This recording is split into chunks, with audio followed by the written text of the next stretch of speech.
Yan, good morning. So this is Doc Franklin once again. So hindi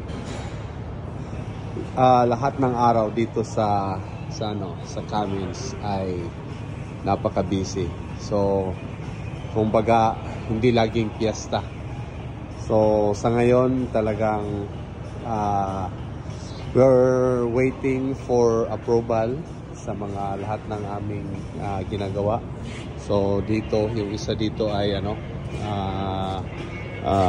complete rebuild to, pero parang inayawan na ng may-ari dahil malaki talaga yung gagastusin dahil talagang nag-deteriorate yung yung engine block.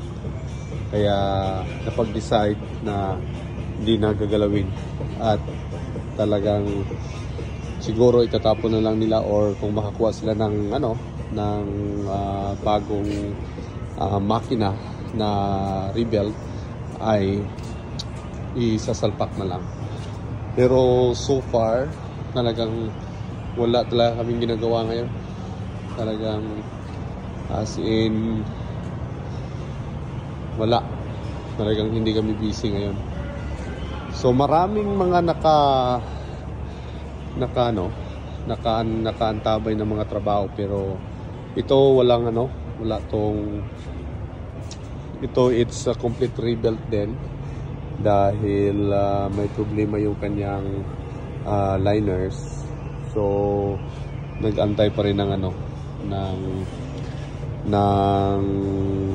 approval sa City of Vancouver. So ito namang kabila, yung isang kasama ko ay gumagawa ng naglalagay ng nagkukumpleto ng kaniyang makina doon sa TransLink. So yan. So sa ngayon talaga wala kaming masyadong gawa.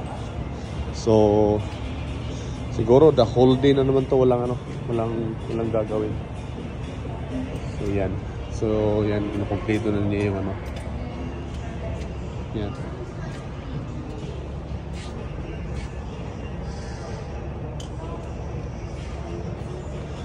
So yan, ito ay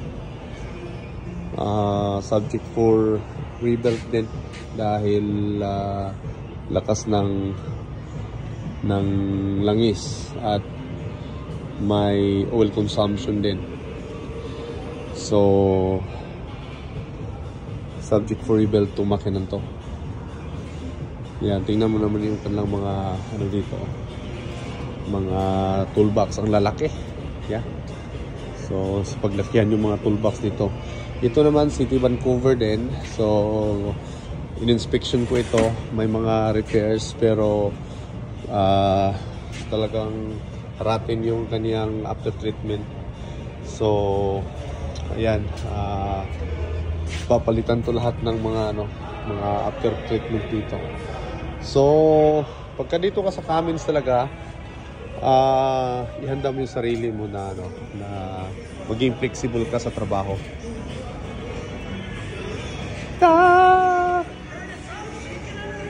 Yes sir.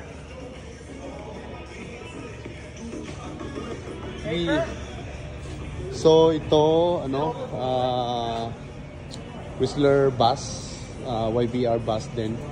So nadala nila ditong lalaking bus din. Ito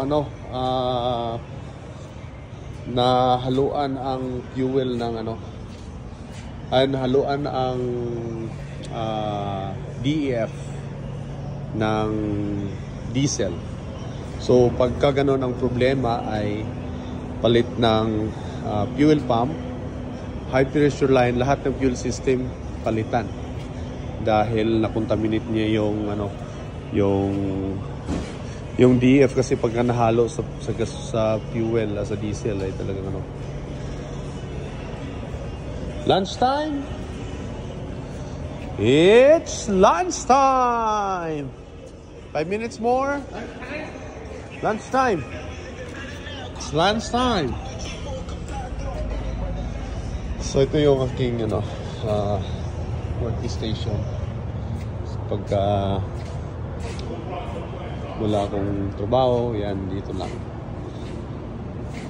So hindi kami masyadong busy ngayon, kaya chill lang habang pagka darating naman din ng time ay busy kami.